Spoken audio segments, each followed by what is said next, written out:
বিলতে হালিছে ধুনীয়া পুদুমি ফুলনিত ফুলিছে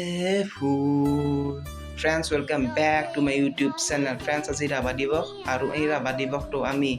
বিষ্ণু ৰাভা ডাঙৰীয়াৰ মৃত্যু তিথি উপলক্ষে পালন কৰোঁ আৰু তেওঁক শ্ৰদ্ধা জনাই মই আজি এখন ছবি আঁকিছোঁ ভিডিঅ'টো ভাল লাগিলে লাইক সাবস্ক্ৰাইব কৰিব ফ্ৰেণ্ডছ ভিডিঅ'টো ষ্টাৰ্ট কৰোঁ ফ্ৰেণ্ডছ দেৰি নকৰোঁ আৰু